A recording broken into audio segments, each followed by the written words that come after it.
ఎందుకని ఎన్ని రోజులకు ఒకసారి వస్తున్నాయమ్మా నీళ్లు? రోజు ఇడిచి రోజు వస్తాయి. ఆ. కాకపోతే అది ఎప్పుడు వస్తుందో తెలియదు. ఉమ్. టైం అనేది లేదు. ఓసారి 5 గంటలకు వస్తుంది, ఓసారి 6:30, ఓసారి 7, ఓసారి 12. అసలు ఇంట్లో ఉండవలసి వస్తుంది.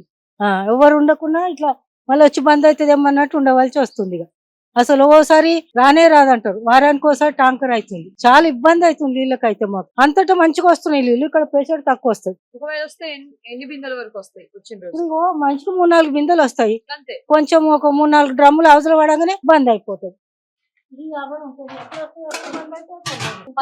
10 బిందెలన్నీ వస్తాయండి. 10 బిందెలు వచ్చినా ఏం సరిపోతాయి? వాడుకోవాలి కదా. మాకు బోర్ లేదు, ఏం లేదు. మీకు బోర్ లేదు? బోర్ కూడా లేదు. ఇల్లు 10 బిందెలు వస్తే అంతే చాలా. 10 బిందెలు వచ్చి ట్యాంకర్లు ఒక 4 డ్రమ్ములు పడతాయి. ఎన్ని రోజుల నుంచి ఇలా ఇబ్బంది పడుతున్నారు నీళ్ళు? అసలు అడగట్లేదు అసలు మిమ్మల్ని ఎవరన్నా వచ్చి అడగడం కానీ? ఎవరు అడగట్లేదు ఎవరు. అదే అక్కడ లైన్ మ్యాన్ కి చెప్తే కూడా ఆడేమంటున్నాడు, మాకు లెవెల్ ఉంటది, ఆ లెవెల్ ప్రకారం మేము ఇవ్వాలి, అంతకంటే ఇవ్వడానికి ఛాన్స్ లేదు మాకు అని ఇక్కడ చెప్తాను. ఆల్మోస్ట్ ఎన్ని ఇల్లు ఉంటాయి? ఎన్ని ఇళ్ళకి ఇదే పరిస్థితి? ఇక్కడ జాఫర్ బాగ్ మొత్తం ఇదే పరిస్థితి. ఓకే. దగ్గర మొత్తం దగ్గర ఎన్ని ఇల్లు ఉండొచ్చు? దగ్గర దగ్గర ఉంటాయి, ఒక 200 మెంబర్స్ ఉంటారు. అంటే బోర్లు లేని వాళ్ళ కొంతమందికి బోర్లు ఉన్నాయి, కొంతమందికి బోర్లు లేవు. బోర్లు ట్యాంకర్ తెప్పించుకుంటున్నాం, 1 వీక్ ఒక ట్యాంకర్ ఎంత తెప్పించుకుంటున్నాం. పడుతుంది ఒక ట్యాంకర్? 550. 550. వీక్లీ ఒక ట్యాంకర్ ట్యాంకర్. చిన్నది చిన్నది ఎదుగు. అంటే చిన్నదంటే 550 ఒక ట్యాంకర్. సంబంధిత అధికారులు గానీ ఎవరు వచ్చి అడగరు? ఎవరు పట్టించుకునే నాతుడే లేదు. ఆ లైన్ మ్యాన్ కి చెప్తే ఆ లైన్ మ్యాన్ కూడా ఆ కార్పొరేటర్ గానీ ఎమ్మెల్యే గానీ మళ్ళీ పత్తాకుంటారు. వాళ్ళు ఓట్లు వేసేటప్పుడే వస్తారు, నమస్తే పెడతారు, వెళ్ళిపోతారు. ఆ తర్వాత డ్రైనేజ్ ప్రాబ్లమ్, వాటర్ ప్రాబ్లమ్. చూడడానికి ఇది జవహర్లాల్ బాగ్ కూడా పాష్ ఏరియా, కానీ అంత లోపలంతా డొల్లనే. ఇక్కడ ఏమీ లేదు. రెంట్ కాస్ట్ ఎట్లుంటుంది? రెంట్ కాస్ట్ ఎక్కువ ఉంటది, వాళ్ళ ఓనర్స్ డిమాండ్ బట్టి ఉంటది. అంతా లాడ్జింగ్ లో అయిపోయినాయి, అంతా కమర్షియల్ అయిపోయింది. ఇంతకు ముందు బాగుంటది, ఇప్పుడు అంతా commercial. Lodging, hostels, lodgings, water problem, drainage problem main అయిపోయింది. ఇక్కడ చాలా ప్రాబ్లం అయిపోయింది. కనీసం లోకల్ కార్పొరేటర్ కూడా వచ్చి పట్టించుకుని ఇది లేడు. ఎలక్షన్ అప్పుడే వస్తారు, ఆ తర్వాత ఎవరు పట్టించుకోరు.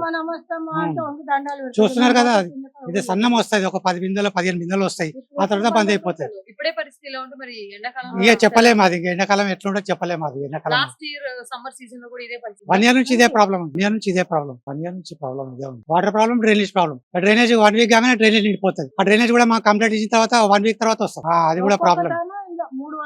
దీంట్లో ఇలా ఒక 300 మెంబర్స్ ఉంటారు. ఇది లాడ్జింగ్, పక్కన ఒక హాస్టల్. ఎవరు ఇక్కడ సంబంధిత కార్పొరేటర్? విజయారెడ్డి. లోకల్ లీడర్లు ఉన్నారు కానీ ఎవరు పట్టించుకోరు. ఎవరి ఇష్టం వాళ్ళది, ఎవరింటికి వాళ్ళే పెద్ద ఇక్కడ. అంతే. పోయి అడిగితే సరే వస్తున్నామని చెప్తారు, ఎవరు పట్టించుకుంటలేరు, ఎవరు అడుగుతలేరు. పోదామంటారు, అంతవరకే. ఎవరు సవలతు వాళ్ళు చూసుకుంటారు. ఇబ్బంది పట్టుకోవాలి, మంచిగా పట్టుకుంటారు మంచిగా. దీని గురించి మా మదర్ ఒక్కడే ఉంది, ఆమెకి ఎట్లా చేస్తున్నది పట్టణానికి వెళ్ళి. ఆ లైన్ మ్యాన్ కి చెప్పినాం, కనీసం ఒక టైం కానీ ఇవ్వండి అని చెప్పేసి. ఒకసారి 2:30కి వదులుతాడు, ఒకసారి 5 o'clock వదులుతాడు. మొన్న 7 o'clock వదిలేడు, ఇప్పుడు 11:30కి వదిలేసి.